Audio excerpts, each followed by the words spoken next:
você, foi um privilégio. Estar com Elmara foi uma alegria. Ela é muito expressiva. Pastor Sandro, um amigo muito especial. Palavra de Deus, no livro de Êxodo. Livro de Êxodo. O Êxodo é o livro das saídas, é o livro da partida. O Êxodo tem muito claramente os símbolos do que é uma igreja. Tem muito claramente em todo o Êxodo uma ideia apocalíptica de sai dela, sai do contexto onde você está inserido, povo meu. O Êxodo é um livro maravilhoso. E porque o Êxodo é, teologicamente mesmo, saída, e porque igreja, eclesia, ou carral em hebraico, sai para fora, igreja e o Êxodo estão muito profundamente relacionadas. E no contexto da saída, e no contexto de ir para fora,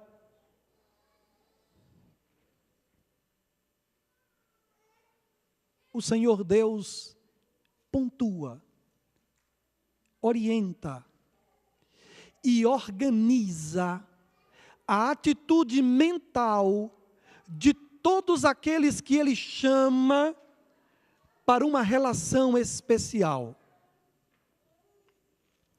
Êxodo, capítulo 20.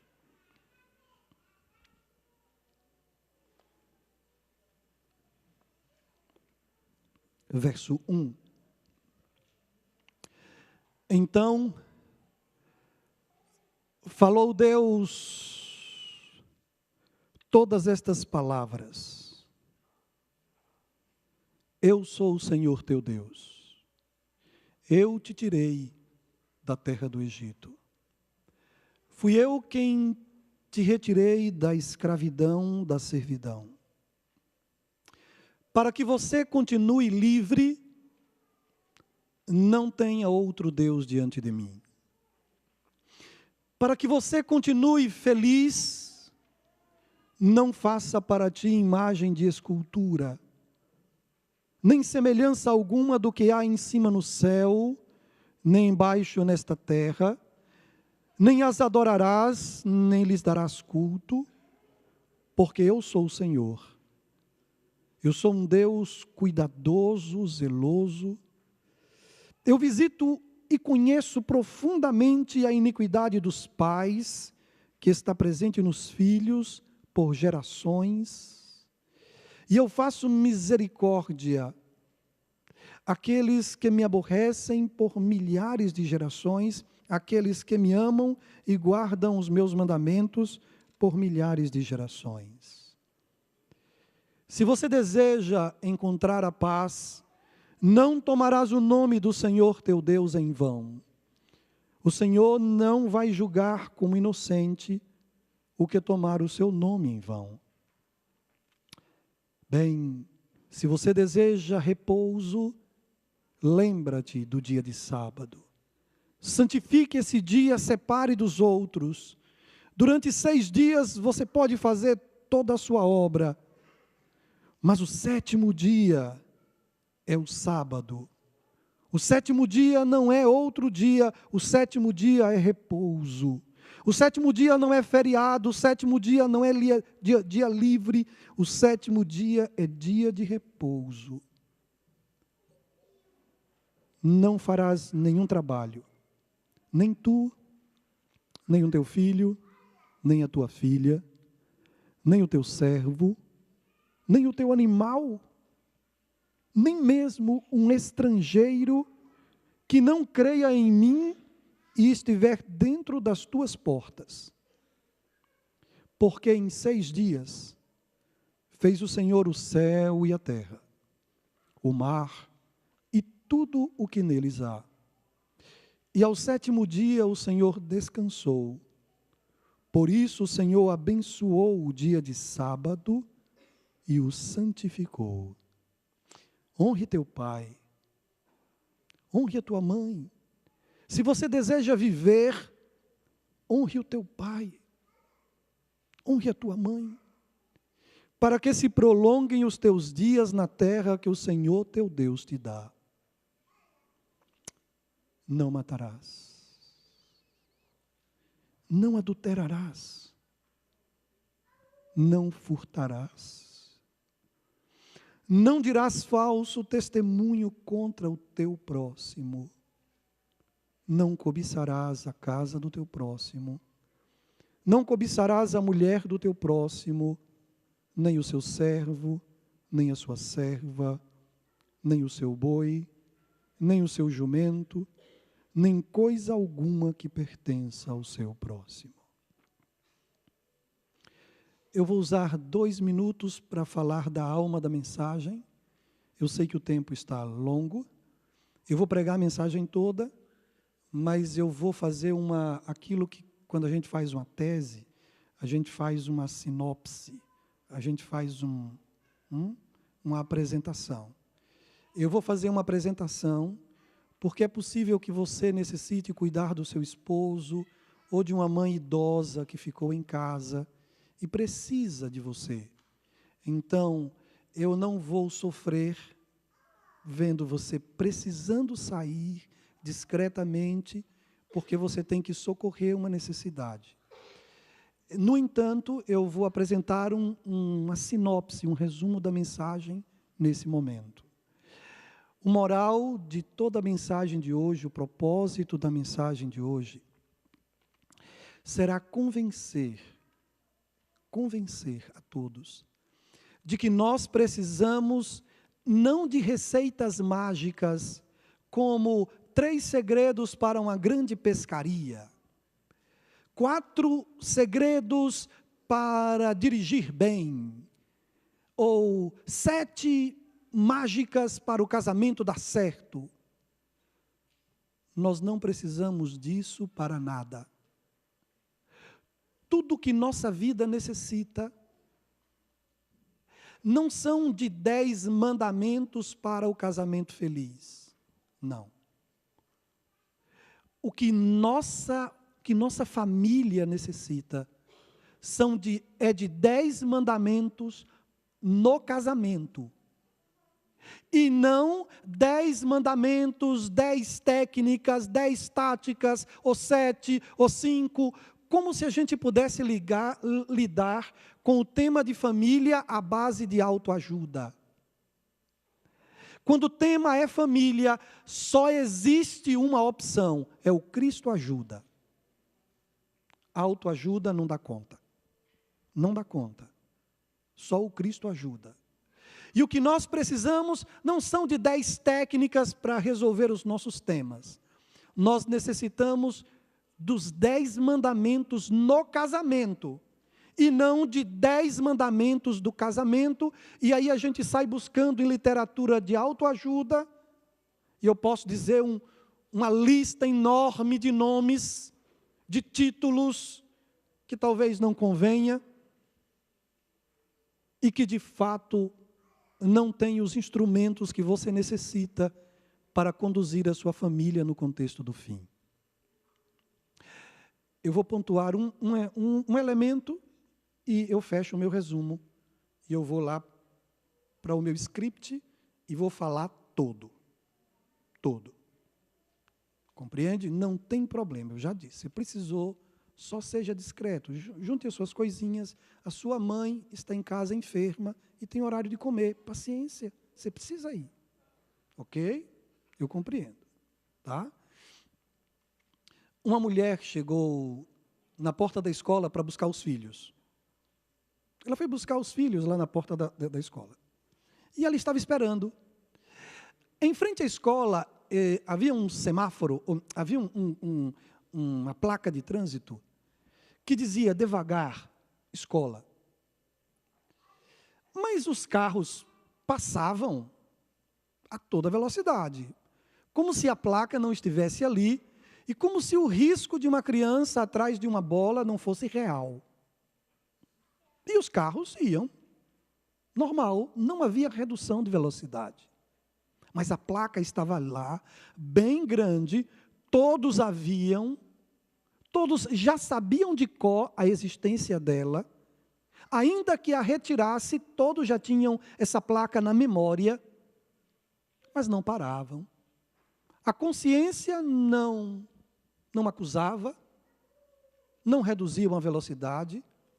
E uma mãe, um dia, esperando a filha, essa mãe na porta da escola, observou que a placa não alterava o comportamento das pessoas, dos motoristas. Ok, no outro dia, ela pegou um secador de cabelo, desses turbo, grande, desse tamanho assim, o danado, destarrachou, tirou o cabo da vassoura, pegou uma fita adesiva e firmou o secador de cabelo no cabo da vassoura, chegou junto à placa e fixou a placa, o secador. Por milagre, os carros começaram a reduzir a velocidade. Incrivelmente, uma placa enorme, letras enormes, não tiveram o poder que um simples secador de cabelo, apontado em direção aos carros que vinham, conseguiu.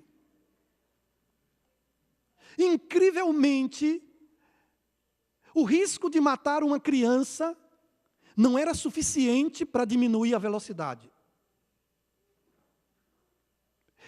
Mas o risco de perder alguns míseros reais era motivo. Pelo risco de tirar a vida de uma criança, eu não diminuo. Mas pelo risco de perder alguns reais, eu diminuo. Esta é uma mente materialista.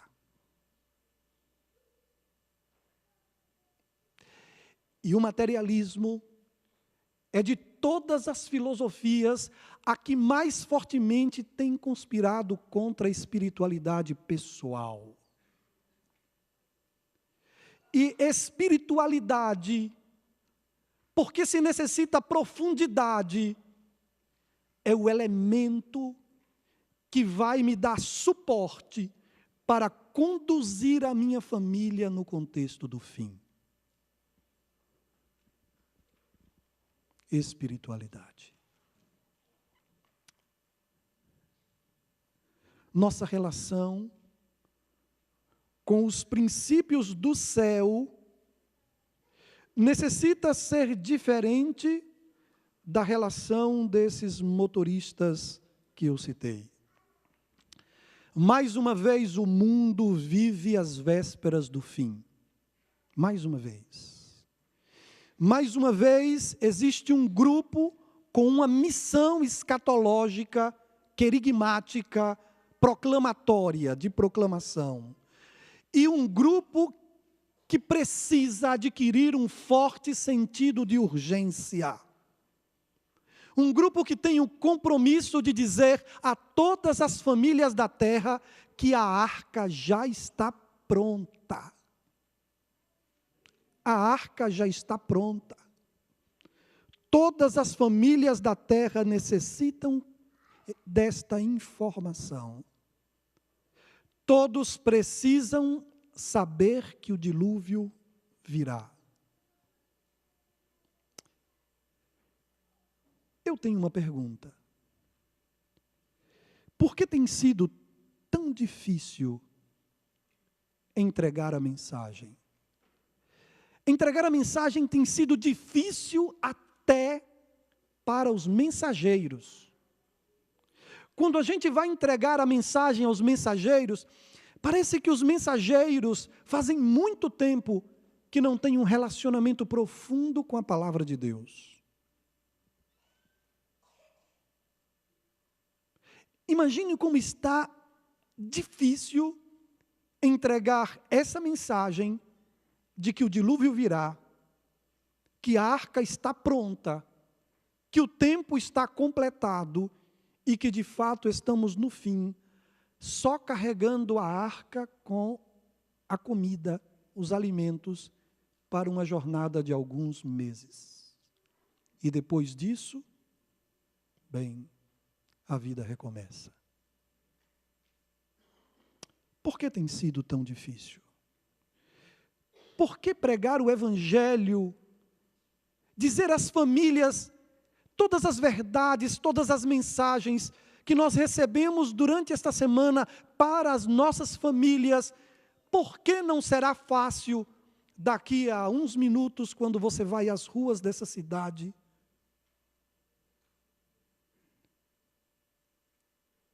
Por que será tão difícil falar para eles as coisas que você recebeu da palavra de Deus? Sabe, gente, a sociedade está desencantada de ideologias. O mundo não quer mais escutar a gente. O mundo não quer escutar nada. Até por volta do ano 1300, 1400, 1299 foi o fim da última cruzada. As pessoas tomavam a espada e, por fé em uma ideologia dispensacionalista, iam a Jerusalém para libertar Jerusalém, o monte do templo, iam cheios de...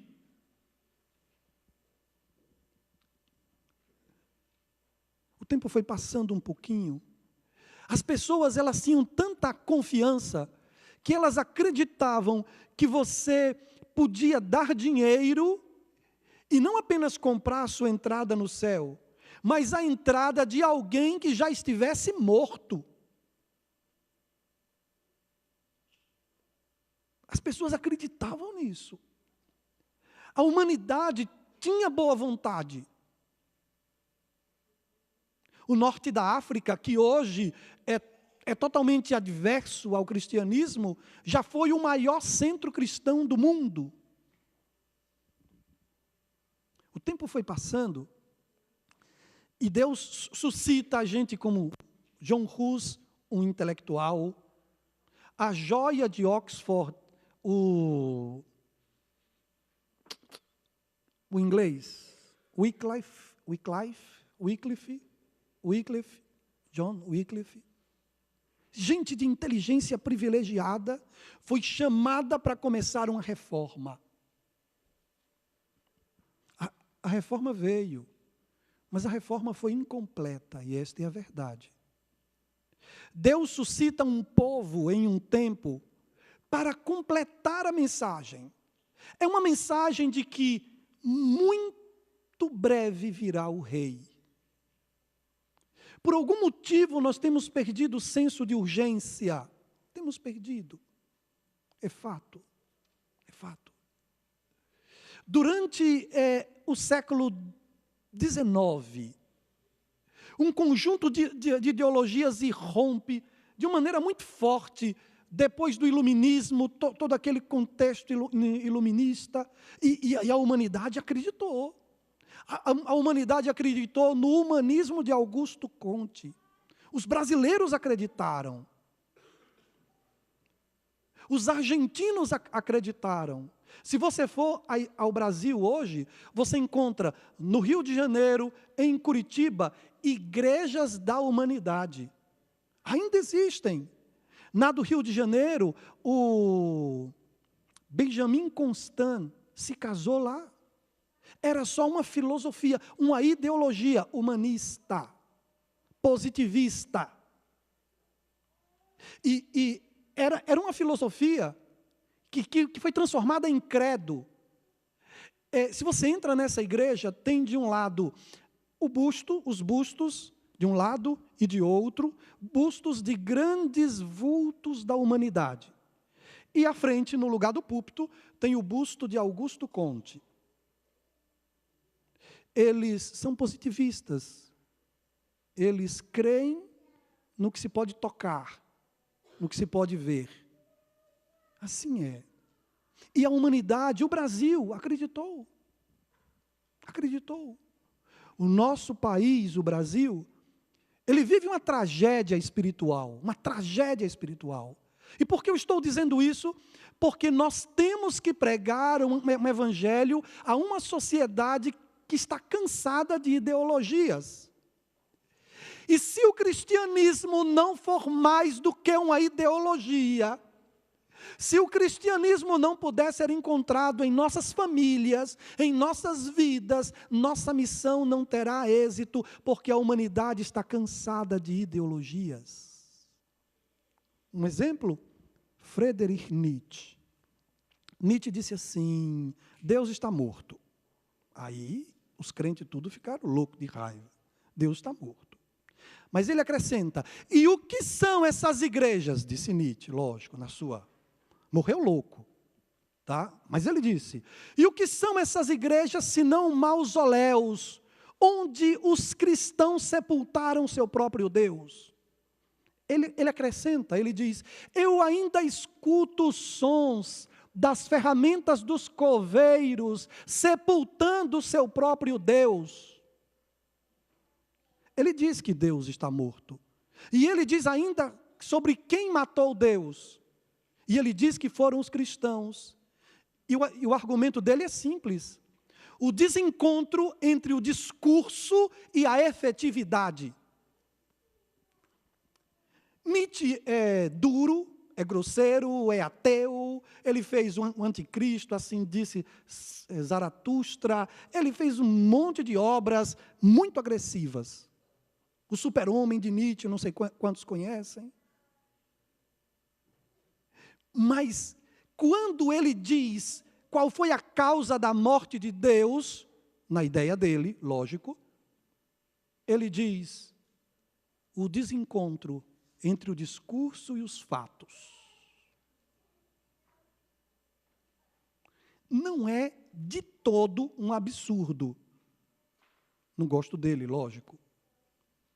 Mas não é de todo um absurdo. 1939, 41, 42, Max Horkheimer e Theodor Adorno estão fugindo do nazismo. Fugindo.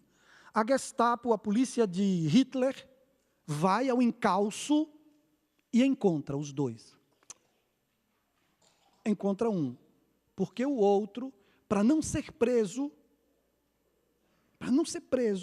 não ser pego, se matou. Tomou formol e teve uma noite horrível. Horrível. Isso por volta de 43, 44. Acontece uma coisa. Ele, um judeu, convicto da existência de Deus, diz assim: se Auschwitz existe, Deus não existe. Nesse mesmo contexto, Deus suscita o teólogo da esperança. Gosto desse homem. Os livros dele são incríveis, alguns podem contestá-lo, mas um teólogo extraordinário. O teólogo da esperança, Jürgen Moltmann. Max Horkheimer, Theodor Adorno deixam um texto, um legado, e um questionamento sobre a razão, que vinha governando o mundo por muito tempo. Muito tempo. Os homens estavam acreditando no racionalismo, no humanismo, e todos acreditavam, até que Theodor Adorno faz uma pergunta: quem construiu Auschwitz? Resposta óbvia: a razão. Quando o carrasco nazista preso na Argentina em 60, que foi julgado, creio que em Nuremberg, em 61, um ano depois, esse carrasco nazista, eu não lembro o nome dele. Bem, ele foi para lá. Hannah Arendt, que é uma filósofa judia, ela escreve um texto sobre a banalidade do mal. Por quê? Porque no julgamento dele, ele publicamente diz assim: como que eu posso ser condenado por este tribunal se eu fui um grande cidadão para a minha cultura? Como esse tribunal pode me condenar se eu fui um funcionário público exemplar. Sabe o que acontece? O que acontece é que Auschwitz e tudo aquilo ali podia ter a chancela de uma ideologia. E no julgamento, o interrogador, aquele que interrogou ele, fez uma pergunta assim: como foi possível vocês matarem 10.000 pessoas por dia? Como foi possível? Como foi possível matar 10.000 pessoas todos os dias? Ele respondeu assim: bem, matar 10.000 pessoas não foi o mais difícil. Difícil foi toda a engenharia para se livrar de 10.000 corpos todos os dias. Por que eu estou dizendo isso? Para dizer a você que a humanidade também se decepcionou com a deusa razão. A humanidade se decepcionou. Eu estou dizendo a vocês que nós vamos sair daqui hoje e vamos a um mundo desencantado. Uma sociedade que não quer escutar sobre ideologia nenhuma, nem cristianismo. Porque a humanidade também é testemunha das atrocidades praticadas em nome de Jeová. E eu não digo Deus porque eu quero especificar o Deus cristão. Em nome de Cristo. Então a gente vai a um mundo que não quer saber de religiosos, não quer saber de ideologia, nem de racionalismo, nem de humanismo, não quer mais o positivismo de Augusto Conte. O Brasil está vomitando, a Argentina está em frangalhos, porque decidiram ser guiados por ideologias. Agora aqui estamos nós. E começamos a tratar nossos temas à base de ideologia. 3 ideias para educar os filhos. 12 ideias. Não, chega. Para dirigir bem, você precisa de 10 mandamentos no trânsito. Os 10 mandamentos de Deus vão lhe dar sentido, respeito, consistência, motivação, combustível. Vão lhe dar todas as razões que você precisa para ser um motorista responsável. Os 10 mandamentos de Deus no casamento, dentro de minha família, vão dar tudo o que eu preciso para conduzir a minha família no contexto do fim. Tudo o que eu preciso. Eu disse que o mundo que vamos encontrar está cansado. E só uma coisa serve. Só uma coisa serve. Coerência. Coerência. Assim falai e assim procedei. O mundo não vai escutar as minhas palavras. O mundo não vai ler a Bíblia. O mundo lê a minha vida. E se alguém deseja ser missionário e pregar o evangelho eterno de Jesus Cristo, seja um outdoor. Que sua família seja um exemplo daqueles que confiam em Deus, principalmente nas lutas, depois que cai, que alguém fracassa dentro do lar. Que exista perdão e que esse perdão seja autêntico. Não como o perdão que Davi deu ao seu filho Absalão. Depois de tudo que Absalão aprontou, ficando com as concubinas e esposas do pai em praça pública, o pai o baniu. E depois disse assim, depois de algum tempo, o coração de pai vai amolecendo e disse assim: podem trazer o meu filho de volta, mas eu quero ele do outro lado da cidade. Sabe o que é isso? Isso é meio perdão, isso não existe. Dentro do cristianismo isso não existe. Chegou a hora, a peneira está balançando, e todo grão que não for consistente, todo grão que não estiver cheio, todo grão murcho, vai cair pelo buraco da peneira. Todo. Chegou o tempo está. E é hora de sermos reais e coerentes e haver uma sintonia entre nossa consciência, nossa teologia, nossa filosofia e nossa vida. Romanos capítulo 13. Romanos capítulo 13.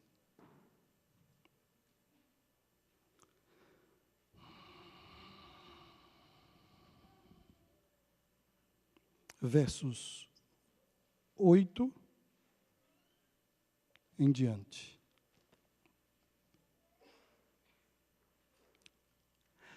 A ninguém fiqueis devendo coisa alguma, exceto o amor, com que vos ameis uns aos outros. Pois quem ama o próximo já tem cumprido a lei. Por isso, não adulterarás, não matarás, não furtarás, não cobiçarás, e se há qualquer outro mandamento, tudo nesta palavra se resume: ame como você ama você mesmo. O amor não pratica o mal contra o próximo, de sorte que o cumprimento da lei é o amor. Eu sei que nós gostamos muito do título Povo da Verdade, Povo do Evangelho, Povo da Bíblia. Nós gostamos muito desses títulos. Mas sabe de uma coisa?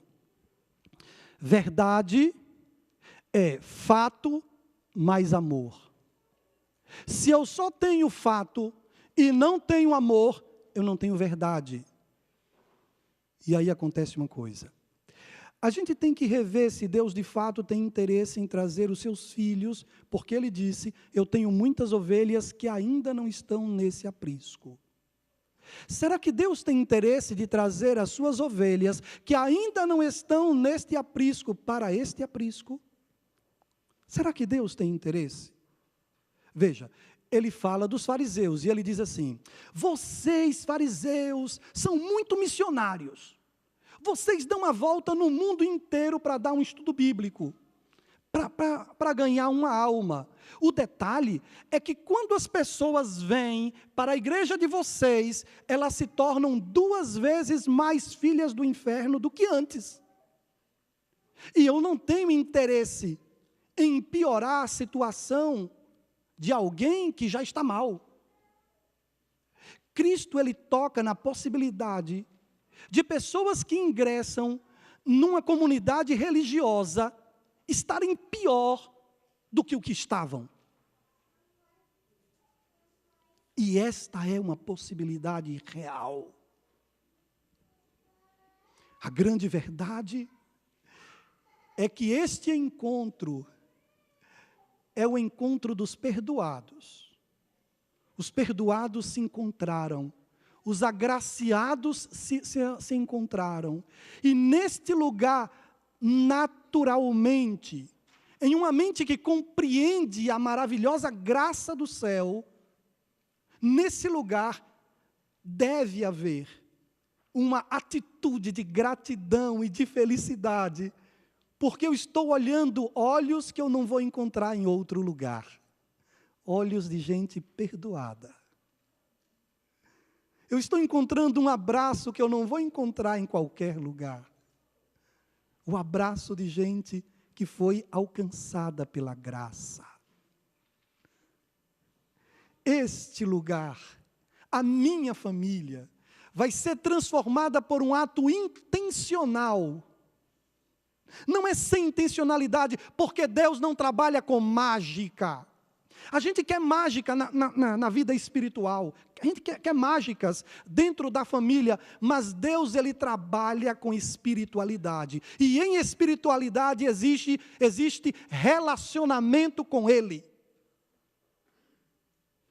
Cristianismo, eu insisto, no cristianismo há doutrinas, mas cristianismo não é religião de doutrina. Budismo é, confucionismo é, islamismo é. Se Jesus Cristo estivesse morto, como estão Buda, Maomé e Confúcio, não existiria cristianismo. Porque cristianismo é religião de relacionamento. O nosso Deus, Ele não atua por mágica, Ele atua por relacionamento. E eu preciso usar esses joelhos. Esses joelhos precisam ser ativos no meu ato de conduzir a minha família, porque família se conduz de joelho. Casamento, filho, se conduz de joelho. Não se conduz casamento com autoajuda, casamento se conduz com Cristo ajuda. Ou nós separamos tempo para o relacionamento ou estamos perdidos. Perdidos. Vamos estar com um cristianismo superficial, em uma cultura superficial. E creiam em uma coisa, em física, o vazio é o que há de mais leve. Mas em espiritualidade, o vazio é o que há de mais pesado. Em espiritualidade não existe nada mais pesado do que o vazio. Ao contrário da física.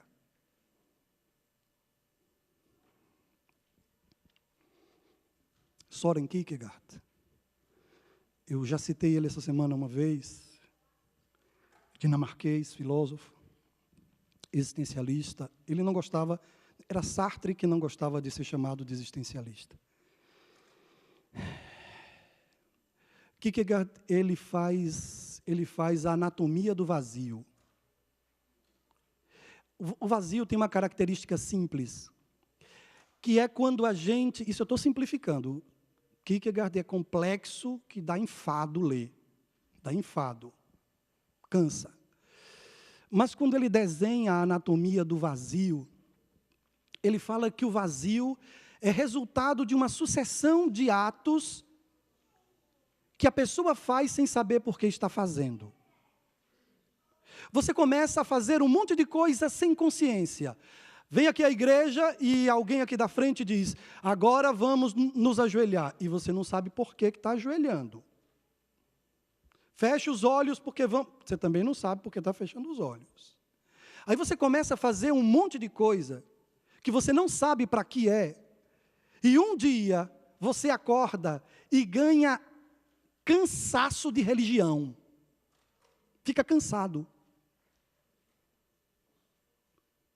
Porque ninguém suporta o vazio, o peso do vazio por muito tempo.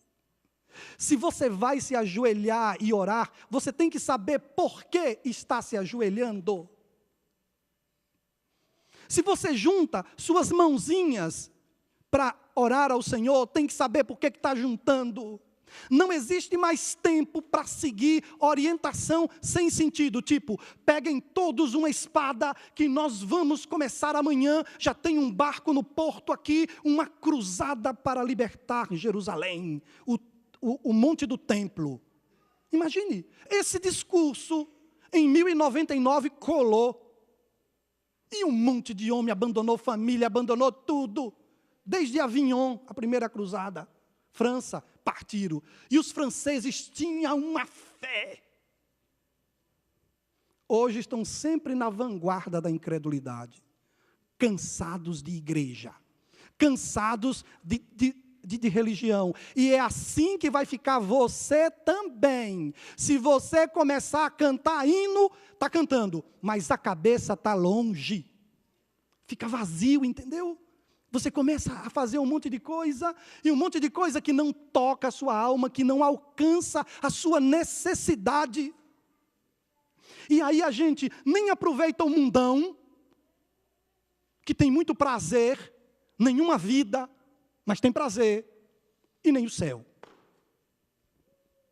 E aí, de todos os pecadores, nós somos os mais infelizes, e trazer gente para aqui para dentro é fazer com que ela se torne 2 vezes mais filha do inferno.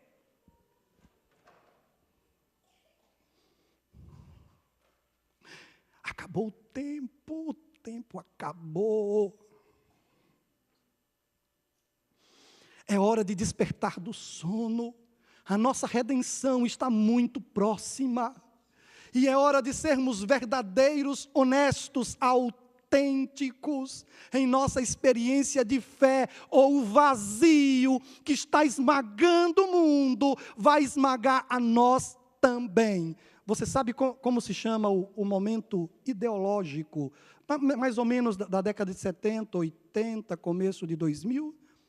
Pós-modernidade. Você sabe qual foi a palavra que foi escolhida para ser a palavra do ano de 2016? A palavra do ano. Em 2015 foram aquelas carinhas que coloca no celular. Emoji. Em 2016, a palavra do ano pelo dicionário de Oxford foi a palavra pós-verdade. Pós-verdade. Você sabe a que se refere essa expressão? Ela se refere ao seguinte: eu queria muito que alguém lesse, não é a Bíblia, que vocês lessem, quando tivessem tempo em casa, uma encheção de saco ler, é uma tese, mas é muito interessante sobre a espiral do silêncio. O poder que as massas têm para fazer crentes que têm uma mensagem dissonante em relação ao mundo ficarem envergonhados e caladinhos. A espiral do silêncio. Foi uma mulher alemã que fez essa tese. Muito interessante para missionários. A espiral do silêncio. O poder do contexto para calar você. Para te calar. E o contexto tem poder. As massas, o ambiente tem poder para lhe deixar com vergonha do Evangelho. Tem poder.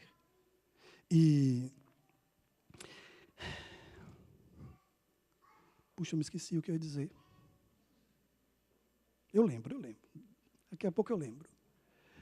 Quando nós tomamos consciência do que significa a palavra de Deus, o que significa um louvor, o que significa a oração, a minha vida espiritual ganha sentido. Eu me torno um grão cheio e não faço mais nada do que eu creio. E o pior, a gente crê, mas a nossa mente está arrebatada. E tem um detalhe: o sábado deixa de ser o nosso dia de repouso. Deixa de ser o nosso dia de repouso. Aí o sábado fica vazio. A gente começa a tratar o sábado como dia livre. Dia livre. Um dia de folga. Estou de folga. O sábado não é o meu dia livre. O sábado é o meu dia de repouso. A terra produz mais, se repousa. O ser humano é mais produtivo, é mais paciente, é mais espiritual, é mais consistente, é mais profundo se o ser humano repousa. E o sábado não é um dia de folga. O sábado não é um dia livre. Mas essa cultura de vazio, vai esvaziando o sentido do meu sábado. E eu começo a igreja porque todo mundo vai. E eu canto porque todo mundo canta.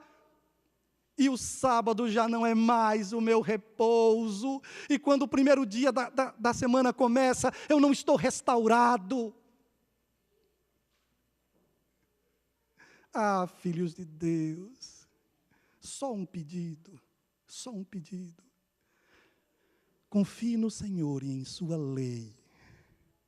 Coloque a lei do Senhor no trânsito, no casamento, na educação dos filhos, nos seus negócios. Coloque a lei do Senhor. Faça isso.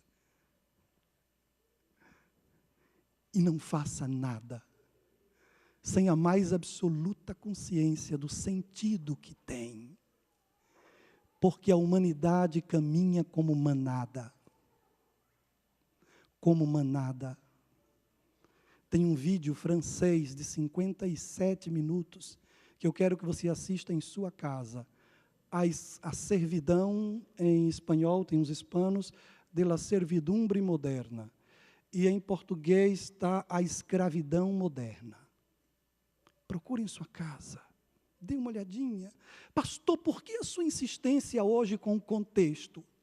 Porque eu não gostaria que essas mensagens desta semana ficassem confinadas, mas que elas fossem proclamadas ao mundo. E eu estou dizendo a vocês que mundo vocês vão encontrar. Um mundo que vai exigir coerência entre discurso e atitude. Senão, vamos ouvir o mesmo que a geração de Nietzsche escutou. Deus está morto e quem matou foi vocês. Como disse Martin Luther King, não? I have a dream. Eu tenho um sonho. Eu quero ver o rei. E naquele dia, eu quero encontrar todos com suas famílias. Eu quero que todos estejamos lá. E o pedido é um só. Quando você se ajoelhar, seja real. Quando você cantar um hino, cante com entendimento. Não permita que roubem você de você, que a ansiedade, a angústia, a loucura da vida, roubem você da sua vida. E você seja devorado pela ausência, pelo vazio. Família. Família se conduz com consistência. Família se conduz com coerência. Família se conduz com fé. Com esperança no futuro planejado por Deus. Confiança no futuro planejado por Deus. Essa é a definição de esperança de Multiman. Esperança é confiança no futuro planejado por Deus. Não perca a esperança no seu maridão. Confie. Não confie nele, confie no Deus que você suplica e Deus vai fazer a obra na vida do seu marido. Não perca a esperança nos seus filhos, na sua esposa. Não se canse de fazer o bem, porque fazer o bem cansa, minha santa, cansa. Dar conselho a um filho teimoso cansa. E cansa muito. Mas não se canse de fazer o bem. Davi estava voltando, depois de ter sido dispensado do serviço militar filisteu. Ele estava voltando com 600 homens. Durante 3 dias eles cavalgaram. Quando chegaram em casa, em Ziclag, que era a casa deles, estava tudo destruído. E não havia uma alma. Esposas e filhos haviam sido levadas pelos amalequitas. Davi chora com 600 homens, sabe? São 600 homens chorando até não existir mais força. O diafragma cansou de chorar. Cansou de chorar. Quando, imagine, depois de 3 dias de viagem, você chegando em casa, sobe a última colina, olha embaixo e vê a destruição. E o sonho de sentar na sua sala, com o sofá, e zapear, e a mulher lhe perguntar, o que você está vendo? Nada. O que você quer? Nada, nada, eu estou só aqui, estou zapeando. Mas aí estava tudo destruído. Tudo. Ele vai atrás com 600 homens, mas eles chegam em um lugar que se chama Besor. Em Besor havia um ribeiro. E os 600 estavam muito cansados, muito cansados. Dos 600, 200 não suportaram. E decidiram ficar nas praias de Besor. E ficaram ali, nas praias desse riacho, desse rio, Besor. Os 400 foram para buscar as famílias, para salvar suas famílias. Conseguiram. Alguns filhos perguntavam, e meu pai? Os 400 que foram estavam muito aborrecidos, porque enfrentar uma batalha com 600 é melhor que com 400. E eles estavam aborrecidos. E os filhos, e meu pai? E meu pai? Não, seu pai ficou na praia. E a esposa viu os maridos, 400 maridos ali lutando por sua família, e na maior batalha, e tá a espada para lá e para cá, e morre a Amalequita, e cabeça voa e tudo, e o maridão lá lutando por ela, aí as outras 200, e meu amor, seu amor está na praia, bem assim, olha. Aí voltam. Quando voltam, os 400 com as mulheres dos 600, né? Os filhos dos 600, que vão chegando lá, Davi ajeita uma saída honrosa e diz assim, eles tiveram que ficar aqui cuidando das nossas bagagens. Desde aquela época, o espólio de guerra passou a ser repartido também entre aqueles que não iam à guerra. Mas eu faço uma pergunta a você. Até que ponto você estará cansado, para desistir de sua família? Eu sei que eu estou falando para pessoas cansadas. Para curar cansaço, eu só tenho um instrumento: esperança. Esperança é a única coisa que cura cansaço de pai, que já deu o mesmo conselho centenas de vezes. Esperança é a única coisa que cura cansaço de esposa, cansaço de marido. Até que ponto você estará cansado para desistir de sua família? Para que você saiba que o que é esperança, pense nisso. Você vai caminhando por um deserto, e você vai caminhando e a sede está aumentando, os lábios já estão cortados, a língua já está inchada, e finalmente, sem mais nenhuma força, depois de dar todos os passos que você suportava, você cai. Os olhos, o sol quente, prostrado, sem energia para mover um braço, você cai. E então, você abre o olho, pensando que vai ver o mundo pela última vez, e na posição que você caiu, você consegue ver um oásis a uns 300 metros. Você não tem força nenhuma. Mas, em Spinoza, um filósofo do século XVII, ele trata alegria e esperança como potência de agir. Quando o sujeito que está morto, absolutamente entregue e rendido, vê que existe esperança,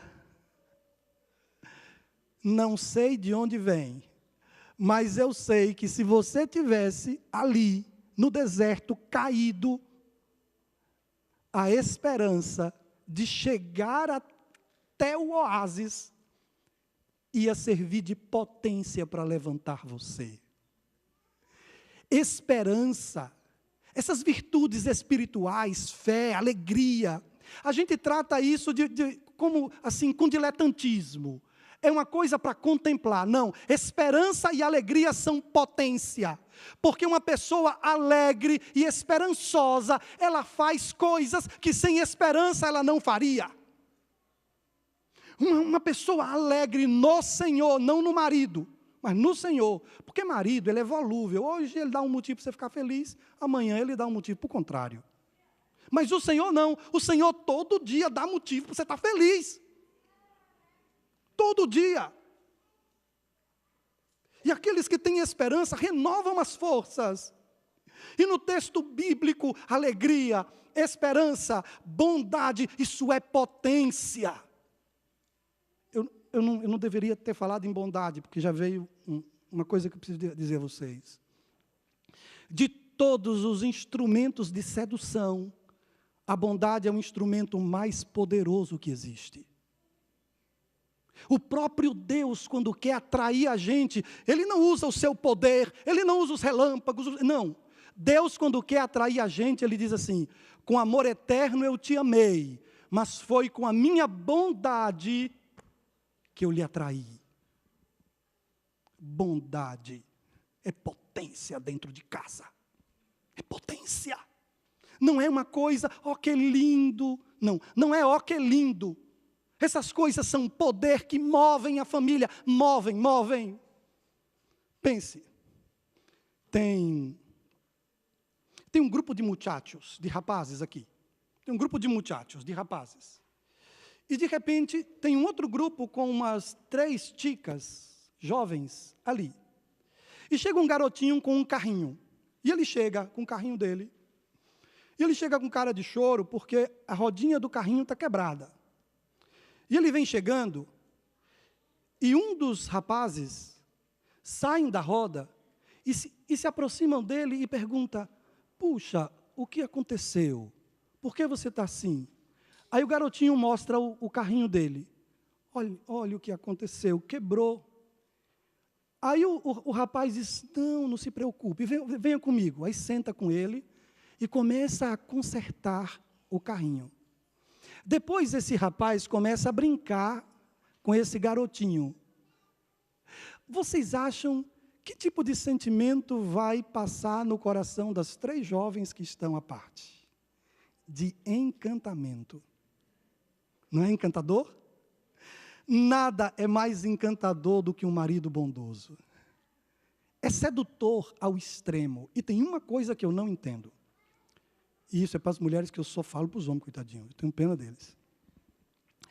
Eu não sei como alguém, tendo a autorização do céu, do Estado, da família, toda a autorização para seduzir a outra pessoa, Deus autorizou a que eu seduza a minha esposa todo dia. Eu estou autorizado pela igreja, pelo céu, pelo Estado, eu estou autorizado.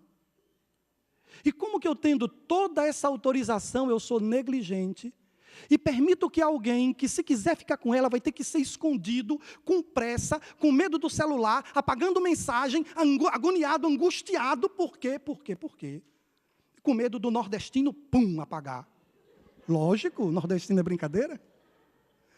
Vai ter que fazer com medo. Entende? E com toda a permissão, é relaxamento, falta de interesse. Precisa atitude. Dentro da família, eu lhe peço uma coisa. Eu sei que fazer o bem cansa. Eu tento e cansa. Você imagina quantos conselhos eu dei à minha filha que quis desistir de direito para fazer medicina, depois que eu já tinha pago para ela 2 anos de faculdade. Com salário de pastor brasileiro. Não é assim, salário de Brasil, Elias Brasil. Não é salário de pai, é salário de pastor brasileiro. Pagar 2 anos de faculdade e a menina ir fazer uma obra missionária aqui no México e me telefonar chorando: pai, eu quero ser missionária. E com curso de direito eu vou fazer o quê no campo missionário? Olha que conversa. Falou. Minha filha, são 2 anos de um pobre pai bancando essa. E a menina tá lá na Argentina, fazendo medicina lá em Puigari, na UAP. Sabe, a pergunta continua. Até que ponto você vai estar cansado de dar conselho à sua família? Até que ponto você estará cansado para desistir de seu lar? Eu vou dizer a você: não desista. Olhe, o oásis está logo ali. Se você não desistiu até hoje, agora não dá mais. Sabe por quê? O rei vem vindo. Deus abençoe vocês. Deus ilumine a jornada desses missionários que vão ao mundo. E o mundo precisa de vocês. Mas há que ser crente de verdade. temos que ser crentes autênticos. Eu sei que Deus pode restaurar, e talvez você não esteja muito confiante na recuperação de sua família, mas Deus pode, e Ele fará. Deus abençoe você, encha você de sua graça, encha você de sua luz, ilumine os seus passos, restaura, Senhor. Meus cantantes, onde estão? Aqui eu tenho 3, tem um pianista ali, aqui tem o meu contrabaixista. É muito gostoso escutar o som desse instrumento, muito agradável, né? Ele completa muito bem o grupo. Sim, o instrumentista também. Restaura, Senhor. Restaura a minha desilusão. Meu coração está quebrantado, restaura. Eu estou no meu 2º matrimônio, talvez seja o seu caso. Eu não, eu estou no 1º ainda, mas eu estou falando por você. E talvez você esteja cheio de dúvidas, se a pessoa com quem você está gosta mais de você ou da primeira. E talvez você esteja dizendo, eu sou a segunda. Não existe segunda nem segundo. Você é a esposa e está. Você é o esposo. Não, é porque o primeiro... Não tem primeiro. Não tem primeiro. Não tem 2 maridos ou 2, não. Minha esposa, meu esposo. As relações de comparação são duras. E se você está sofrendo com isso, Deus pode restaurar também. Vamos louvar a Deus. Vocês que têm voz bonita, não é o meu caso, então aqui está. Tá tudo bem? Você vai cantar também? Restaura. Cante com o coração, tá bem? Ok? Aqui está o microfone. Restaura meu ser, restaura meu viver, restaura minha desilusão, restaura meu quebrantado coração, restaura meus sonhos, restaura os meus planos, Senhor, restaura minha vida por completo, para que todos saibam que Tu és meu Deus, o que Tu é por Deus.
Restaura, Senhor.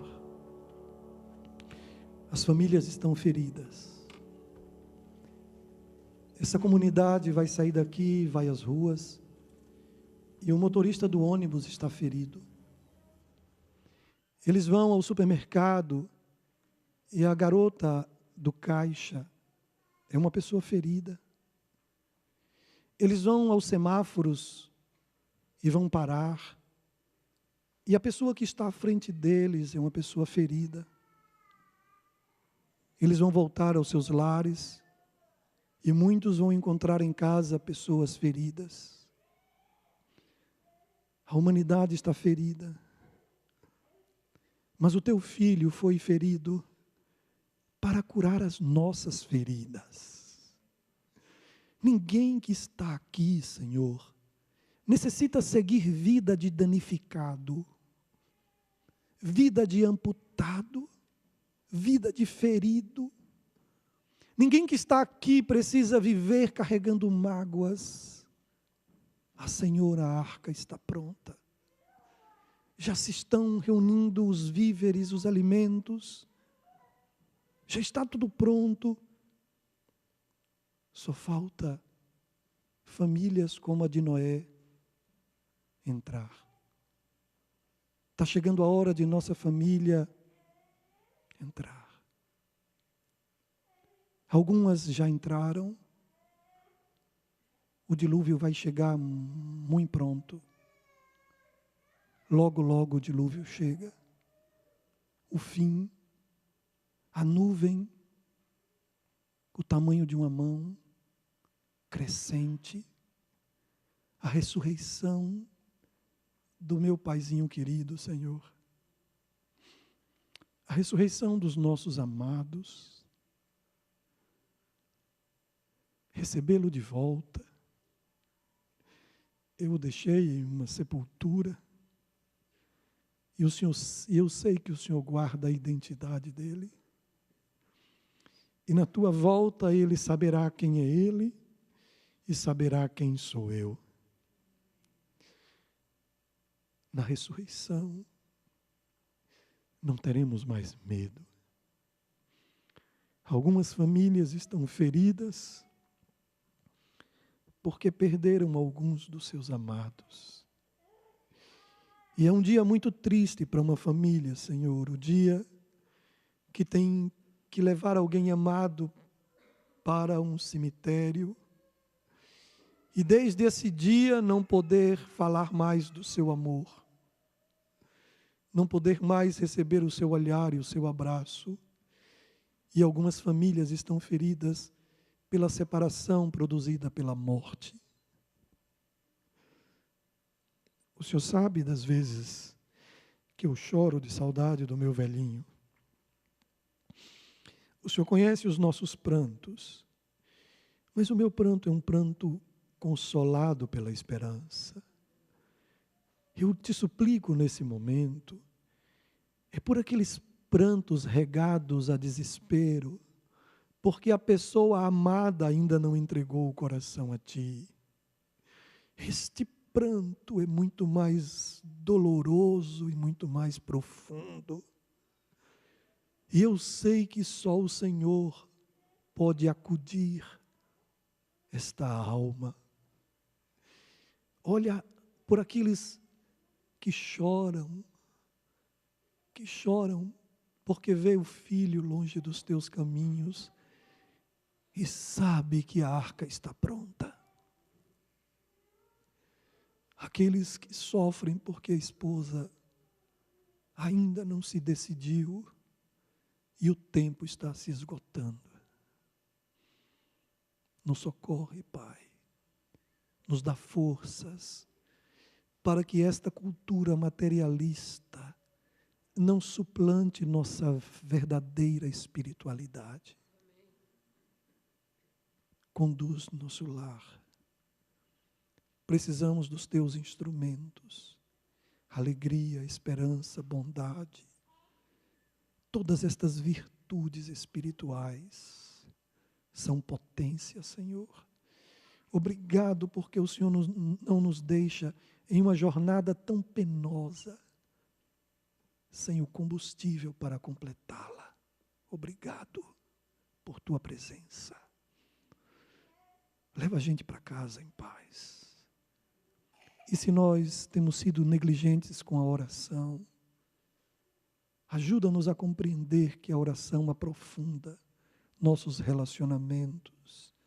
Em uma cultura de superficialidade, Senhor, ajuda-nos para que tenhamos casamentos profundos, paternidade profunda, maternidade profunda. Ajuda-nos, Senhor. Obrigado por tua doce verdade e por teu espírito de amor, que é o que de fato faz que a lei seja verdade. Se não é só informação, é só um conjunto de regras e não mais. Sem amor, o que seriam das regras? O que seria da lei? Obrigado, Senhor, por tua maravilhosa bondade. Obrigado por este louvor que fala de restauração. Que cada um possa, à medida que cantou durante esta semana, que cada um possa perceber esta verdade incutida na mente por esta canção, possa transformá-la em experiência de vida. Louvado seja o teu nome. Estamos cansados, os braços estão cansados de remar. Os pés dos que caminham sobre os montes estão cansados, Senhor. Precisamos do nosso repouso. Precisamos da nova Jerusalém. Precisamos. Vem logo, Senhor Jesus. É a súplica de toda esta comunidade que em um só coração deseja isso. Em nome de Jesus. Amém. Amém. Abençoe a pessoa que está ao seu lado. Faça isso. É muito simples, mas vale muito. Abençoe.